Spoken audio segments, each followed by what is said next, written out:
and Span, the wonderful once-over cleaner for walls, woodwork, and linoleum. And new Blue Cheer, the only suds with the Blue Magic Whitener, present The Right to Happiness.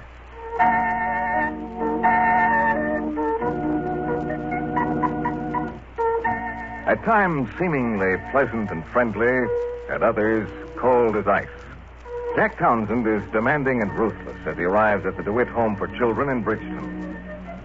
A few boys and girls are in the front hallway, but he walks through them, pushing them aside. Opening the door of Mike's office, he sees Mike at his desk.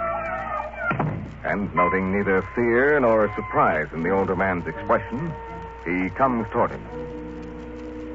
I expected your check for $40,000 in the mail today, Mike. I didn't get it. Hello, Jack. I got into this town of yours. I called Irene from the airport to make sure. It hadn't come in. That makes sense, Jack, because you see I didn't send it. Well, all right, Mike. I've come to get it. You told me you deposited the $50,000 Carol and Nelson gave you. So write out my check for $40.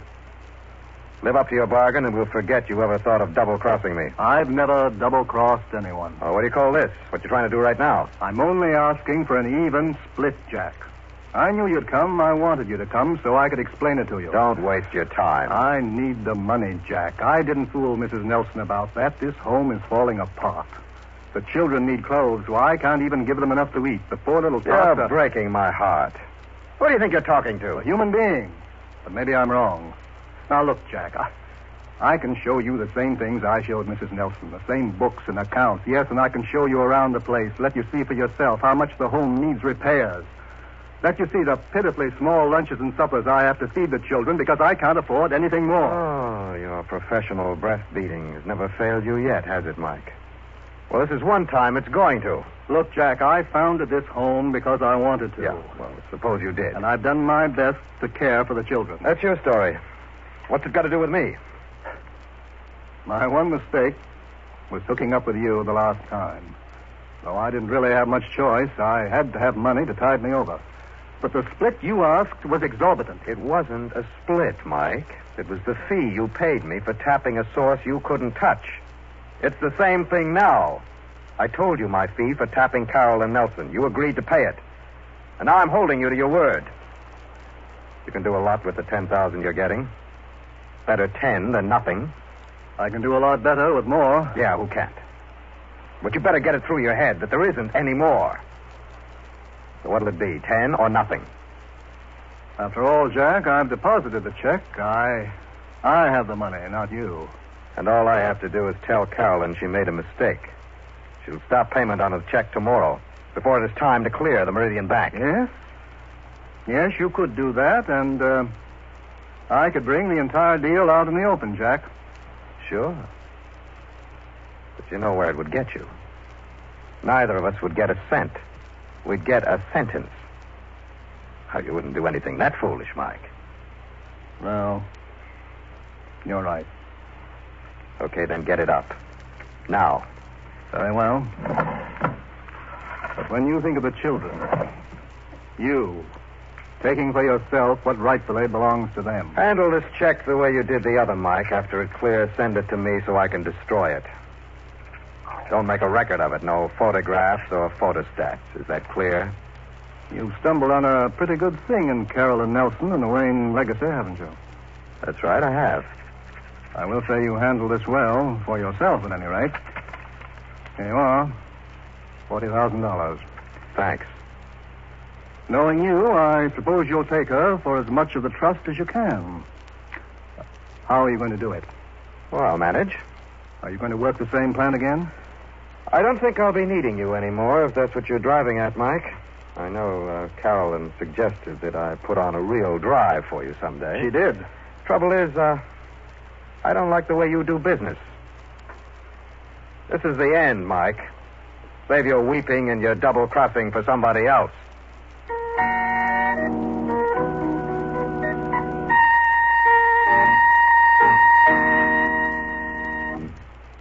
Matches, sugar, salt, and better add another package of detergent.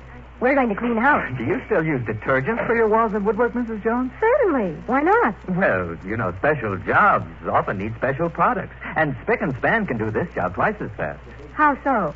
Well, you don't have to rinse and wipe dry with Spick and Span. You use a damp cloth, a sponge, and just go once over. Well, it's certainly quite a change from soaps and detergents. I hate that old rub, rinse, wipe routine. And I usually have to go over the surface several times because the suds drip down and make streaks. That won't happen with Spick and Span. And it's nice and mild, too. That special Spick and Span formula is safe for all washable surfaces. Detergents are wonderful for the laundry, Mrs. Jones, but for walls and woodwork and for linoleum, too. Why don't you try Spick and Span? All right. Give me a package of Spick and Span. And better make it a big one.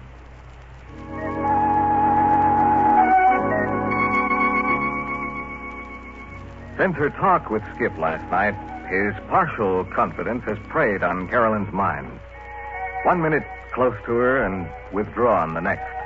Obviously struggling with an idea that had come to him or been put up to him. An idea that he thought would solve his problems and ease the turmoil in his mind. It was obvious that he didn't like it and was tentatively seeking guidance. Unable to sit idly by, realizing he may not tell her any more, Carolyn phones the school. And now, hearing the voice of the principal... Yes, Mrs. Nelson, what is it? I hope I haven't called it a busy time for you, Mr. Blair. Well, with all the pressure here, Mrs. Nelson, one time's much like any other. I'm expected at a teachers' meeting in a few minutes, but what can I do for you? Well, I'm very anxious to know how soon we can expect Skip to finish the term of punishment you set for him. Well, as I explained, that depends entirely on him. I know he's trying, Mr. Blair. I know he's doing his best to get off probation. But there haven't been any report cards lately, and naturally I'm curious. Well, the reports from the teachers aren't very encouraging, Mrs. Nelson. Oh, I'm sorry. They tell me he spends a great deal of time dawdling and daydreaming. As a matter of fact, I've noticed that myself. He's following the rules, though, isn't he? Well, if you mean reporting to me each morning and staying in study hall till he's released, yes. But his marks and his general attitude... not that he's the only one, Mrs. Nelson. This vandalism is getting worse and worse. Vandalism? Oh, yes. The latest example was just the other afternoon. Was Skip implicated? All the books and papers in the desks of his homeroom were thrown around. Ink spilled all over the floor. Oh, I'm sure Skip wouldn't do anything like that, Mr. Blair. Oh, I'm not accusing him, Mrs. Nelson. I'd never do that without being sure. But I made him clean up the mess because he was the only boy still in study hall. I'd like to talk to you about him as soon as you have time, Mr. Blair. Skip talks about getting off probation, and I know he wants to.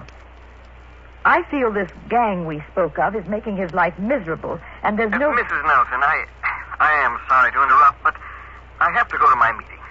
Could you call in 2 or 3 days and make an appointment? Yes, I'd be glad to. Good.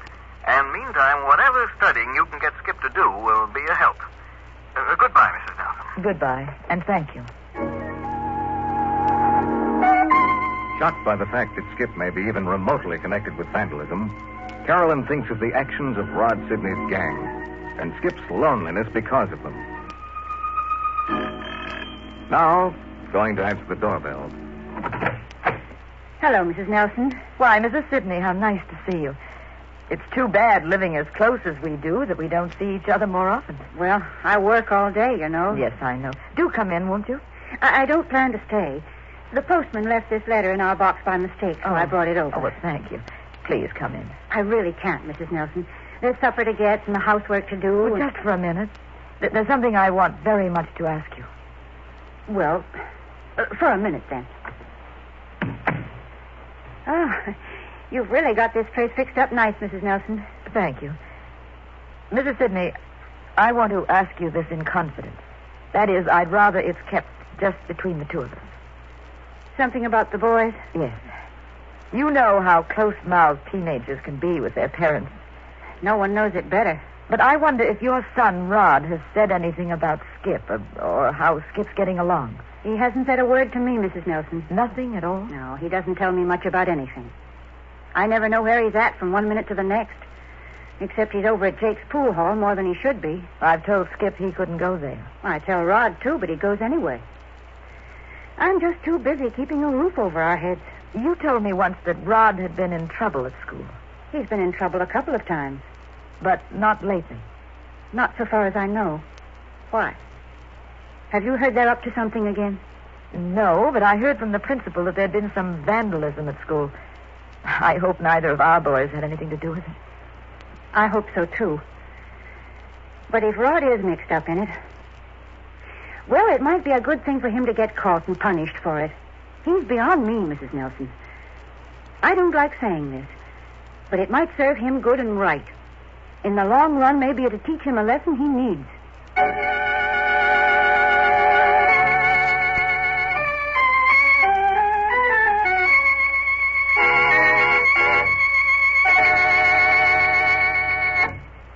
Have you seen pictures of the electronic machine that measures how much energy goes into different kinds of activity? It's a fascinating contraption. It proves, for example, that a woman reaching up to a stack of dishes spends almost as much effort in 5 minutes as a carpenter sawing wood for that length of time. One thing you don't need any electronics to measure is the time and effort you save by cleaning your linoleum with Spick and Span. It's twice as fast and twice as easy as the old-fashioned way with laundry detergent. You don't have to cope with messy suds. You just go once over with a damp mop. No rinsing, no wiping dry as there is with soaps and detergents. Spick and Span special cleaning formula leaves floors brilliantly clean, and it's wonderfully mild, too. Save yourself. Clean your linoleum the modern way with once-over Spick and Span. No rinse, no wipe with Spick and Span. Once over and you're through. Spick and Span.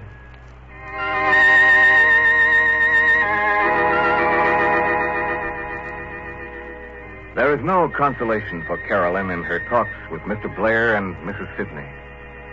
The thought of Skip ever reaching the point Rod has reached is intolerable, and she vows never to let it happen. But how can she prevent it? Carolyn is not quite sure why, but she senses imminent catastrophe.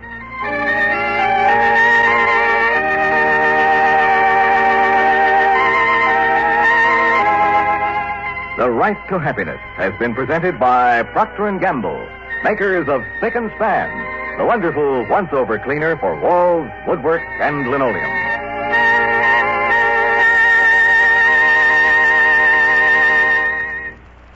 Would you take a dare? Yes, dare to see how white your wash can be. Make the Cheer window test. Prove it yourself. Blue Cheer washes clothes so white you can see the difference. Change to Cheer in your automatic washer. Then take something from your family wash to the window. In that critical light, you will see an amazing new whiteness. And on hard-to-whiten nylon, you will see a wonderful difference never possible before Cheer. The reason? Only Cheer has the blue magic whitener. More than a bluing, a new and better whitener. Try Cheer, the modern detergent for modern automatics. Cheer has the active kind of suds recommended by the leading makers of automatic washers and preferred by 8 out of 10 women who own agitator automatics. And only Blue Cheer's active suds have that blue magic whitener.